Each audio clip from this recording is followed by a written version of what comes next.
लें कि फैसल साहब ने शादी की इस तकरीब के अंदर ये जो काम किया है ये हर किसी के हिस्से में नहीं आता।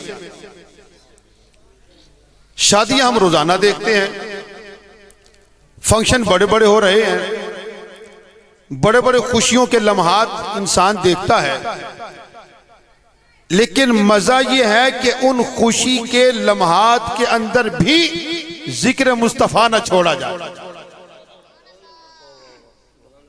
तो ये बहुत बड़ी दौलत है, बहुत बड़ी नेमत है कि ऐसे वक्तों के अंदर याद इलाही और याद मुस्तफा में खुद भी मशगूल होना और अहबाब को भी इसमें मशगूल कर लेना। अल्लाह ताला कबूल फरमाए। मैंने आप अहबाब को नुस्खाए मोहब्बत इलाही ये देना है।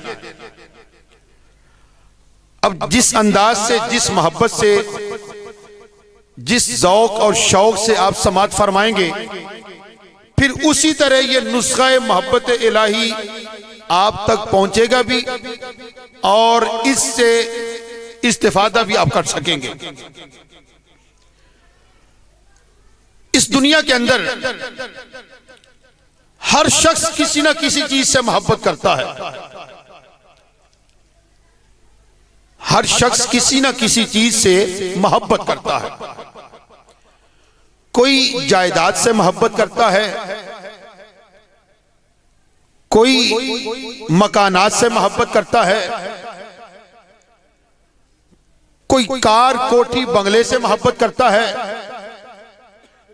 कोई दुनियावी मालो मता से मोहब्बत करता है, कोई बैंक बैलेंस बढ़ाने से मोहब्बत करता है, कोई किसी इलाके से मोहब्बत करता है, कोई किसी दोस्त से मोहब्बत करता है।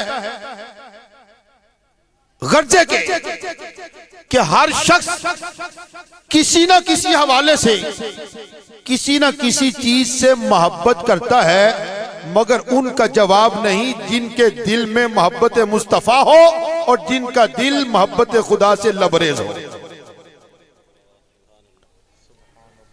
मोहब्बत मुस्तफा और मोहब्बत इलाही ये बहुत बड़ी नेमतें हैं। बैठ तशरीफ। ये बहुत बड़ी नेमतें हैं।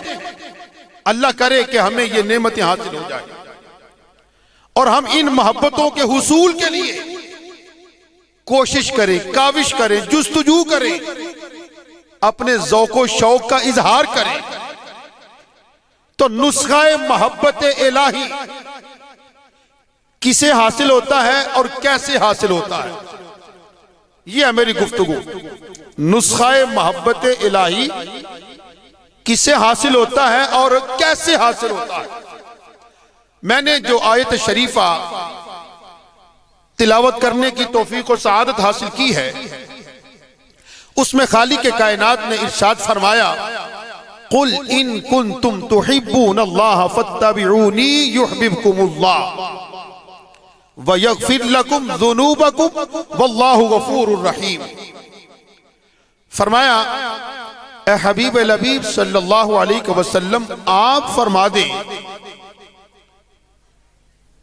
कि लोगों, अगर दावाए मोहब्बत इलाही के अंदर सच्चे हो बस मेरा इत्तेबा करो, यानी मेरे नक्शे कदम पे चलो।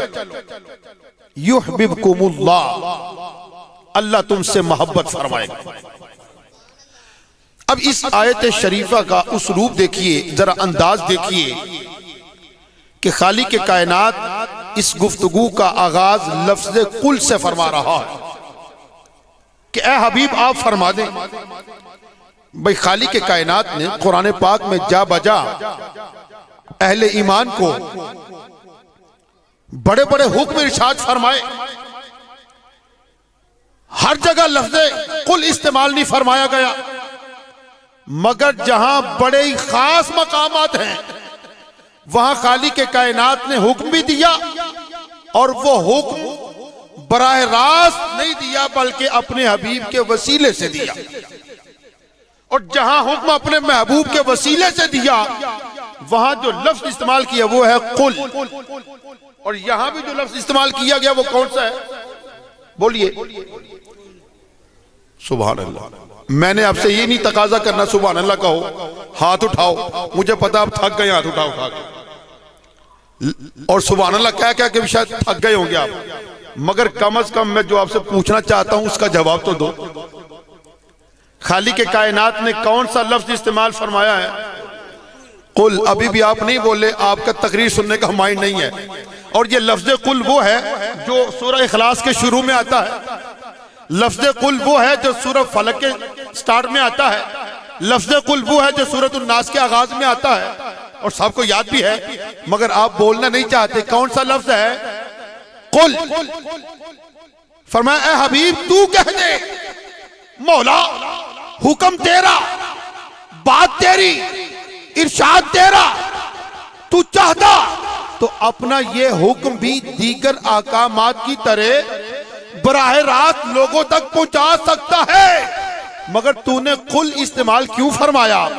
जवाब आता है, लोगों मैं खालिक के कायनात हूं, अहकमुल हाकिमीन हूं, कादिर मुतलक हूं, हर शय पर कादिर हूं, चाहता तो दीगर अहकामात की तरह ये हुक्म भी दे सकता था, मगर इस हुक्म के देने से पहले मैं अपने हबीब से मुखातिब हुआ, हबीब से कहा कुल ए हबीब तू कह दे, क्योंकि बात होगी मेरी जुबां होगी तेरी, बात होगी मेरी जुबान होगी तेरी, हबीब तू कह दे। मौला समझ में नहीं आ रहा, अरे रब्बे कायनात को बताना यह मकसूद है।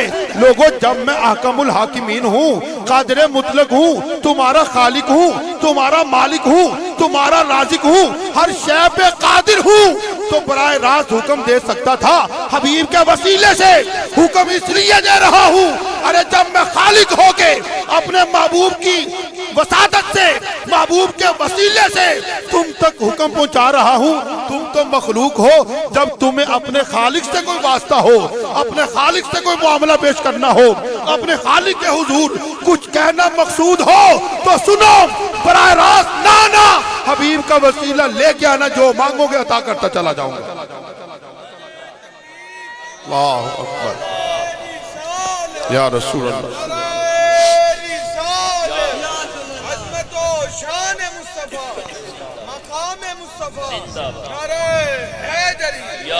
सुभान अल्लाह।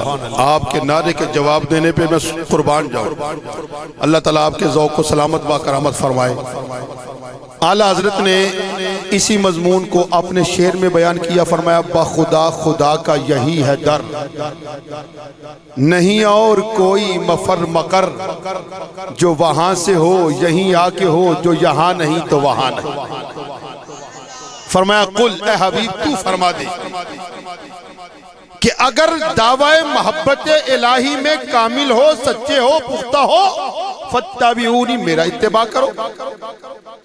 ताबा यतबाउ का माना है किसी के पीछे चलना, किसी के पीछे चलना, यानी हुजूर के नक्शे कदम पे चलते हुए जिंदगी के शब रोज गुजारने को इत्तिबा कहते हैं। तो खालिक के कायनात ने फरमाया मेरे महबूब का इत्तिबा करो। अब जो हुजूर का इत्तिबा करता है अल्लाह का महबूब बन जाता है, अल्लाह उसे अपना दोस्त बना लेता है, वो अल्लाह की बारगाह का चहीता हो जाता है, अल्लाह की बारगाह का लाडला और प्यारा हो जाता है। कौन? जो इत्तिबा करता है मेरे आका मुस्तफा का। और जिन्होंने इत्तिबा किया बड़े बड़े नाम है, ख्वाजा खाजगा ख्वाजा अबुल हसन खरकानी रहमतुल्लाह ताला अलैह, सिलसिले आलिया नक्शबंदिया मुजद्दिया के बहुत बड़े बुजुर्ग हुए हैं। आप हुजूर का कामिल इत्तिबा करने वाले थे, शब जिंदादार भी थे, तहज्जुद गुजार भी थे, नेकोकार भी थे, मुत्तकियो परहेजगार भी थे, हुजूर का कामिल इत्तिबा करने वाले थे, कामिल इताअत और फरमाबरदारी करने वाले थे। और मकाम उनका क्या था? शेर पे सवारी करते थे, ज़ाहरी मकाम जिसे दुनिया देखती है, शेर पे सवारी किया करते थे। और जमाना कौन सा था?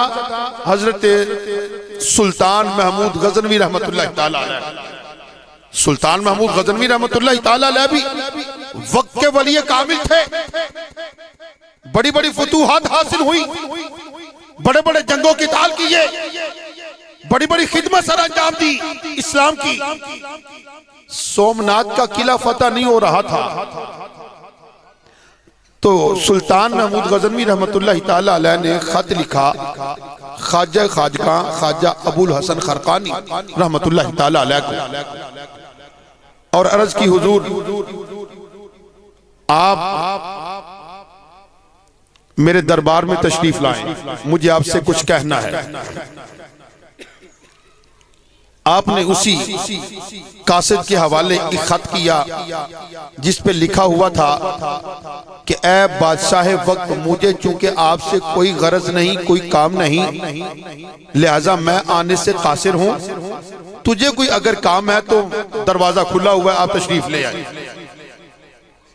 सुल्तान महमूद गजनवी रहमतुल्लाह ताला अलैह चूंकि बादशाह वक्त थे, हाकिम वक्त थे, उन्होंने फिर कासिद को खत लिख के दिया और उस पे जो लिखा उसका खुलासा ये था कि हजरत आपने कुरान पाक नहीं पढ़ा।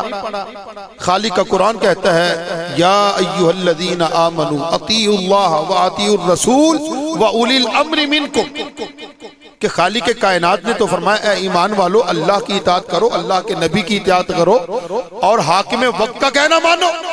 तो चूंकि मैं हाकिम वक्त हूं और आपको बुला रहा हूं, आपको आना चाहिए। अब जब ये खत लिखा ख्वाजा खाजगा ख्वाजा अबुल हसन खरकानी रहमतुल्लाह ताला अलैह तक पहुंचा ना, तो आपने फिर जवाबन एक खत लिखा। अब उसका खुलासा ये था, ए बादशाह वक्त, आपने जो कहा सही कहा कि अल्लाह की इताअत करो, अल्लाह के रसूल की इताअत करो और वक्त के बादशाह की भी इताअत करो। तो हजरत बात यह है कि मुझे अभी अल्लाह और अल्लाह के रसूल की इताअत से फुर्सत हासिल नहीं हुई, अभी तो मैं उधर फंसा हुआ हूं। अभी तो यह फिक्र लायक है कि कहीं कोई दकीका जाया ना हो जाए अल्लाह और अल्लाह के रसूल की इताअत के अंदर। अभी तो मैं अल्लाह और अल्लाह के रसूल की इताअत में हूं, अभी उधर से फुर्सत नहीं मिली। अब जब उधर से फुर्सत मिलेगी तो बादशाह वक्त की इताअत भी कर लूंगा, लिहाजा मैं आने से कासिर हूं। आपको कोई काम है तो आप आ जाइए। समझ आ रही है आपको? माशाअल्लाह, मुझे भी आ रही है। बादशाह वक्त जनाब तैयारी करते हैं और ख्वाजा खाजगा ख्वाजा अबुल हसन खरकानी रहमतुल्लाह ताला अलैह की बारगाह नाज में हाजिर होते हैं। आदाब भी जा लाए। आपने बादशाह वक्त की तवाज़ो की अपने अंदाज से। फरमाया कहो क्या काम है, क्या काम है, क्या मामला है, कैसे खत लिख रहे थे, मुद्दा बयान करो। अब सुल्तान महमूद गजनवी रहमतुल्लाह ताला अलैह कहने लगे हजरत बात यह है, बड़ी बड़ी फतूहात हासिल हुई मगर सोमनाथ का किला फतह नहीं हो रहा, आप दुआ करो। फरमाया बस इतना ही काम था। कहा जनाब आपने अपना जुब्बा मुबारक दिया हजरत सुल्तान महमूद गजनवी रहमतुल्लाह ताला अलैह को और फरमाया अब जब सोमनाथ का किला फतह करना मकसूद हो तो ये जुब्बा पहन के चले जाए। चुनाचे वो जनाब जुब्बा लिया, वापस आ गए, जुब्बा पहना, लश्कर के साथ रवाना हो गए। खुदा की कुदरत, वो सोमनाथ का किला जो कितने दिनों से फतह नहीं हो रहा था, बस वलिये कामिल के जिसमें अतहर से मर्शुदा जुब्बा पहन के जाना था कि खाली के कायनात ने फतह अता फरमा दी। अल्लाहु अकबर, या रसूल अल्लाह, या किला फतह हो गया, फतूहात हासिल हो गई। अब बादशाह वक्त जनाब इनामो इकराम के तौर पे बड़ा साजो सामान लेके फिर ख्वाजा खाजगा ख्वाजा अबुल हसन खरकानी रहमतुल्लाह ताला अलैह की बारगाह में हाजिर हुआ। जब आपने इतना ज्यादा साजो सामान देखा फरमाया सुल्तान ये क्या है? अर्ज की हुजूर ये आपके लिए तोहफा है। फरमाया मुझे इन चीजों की जरूरत नहीं है, जाओ गुरबा में तकसीम कर दो। पता ये चला कि जो अल्लाह के हबीब की इताअत करता है, अल्लाह के महबूब का कामिल इत्तिबा फरमा बरदारी कर लेता है, चूंकि वो अल्लाह का महबूब हो जाता है। और जो अल्लाह का महबूब हो जाता है, फिर बुखारी शरीफ के हदीस के मुताबिक बोलने के लिए जुबान उसकी ताकत खुदा की, पकड़ने के लिए हाथ उसका ताकत खुदा की, चलने के लिए पैर उसका ताकत खुदा की, देखने के लिए आंख उसकी ताकत खुदा की। जब ये चीजें किसी अल्लाह के वली के शामिल हाल हो जाती है ना, फिर बात और की और हो जाती है। अल्लाह पाक मुझे और आपको समझने अमल पैरा होने की तौफीक अता फरमाए। वमा अलैया इल्लल बलागुल मुबीन।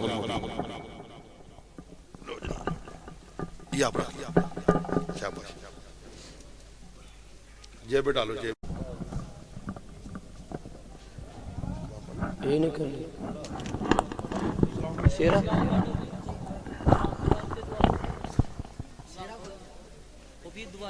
पढ़ लो, सलाम पढ़ लो।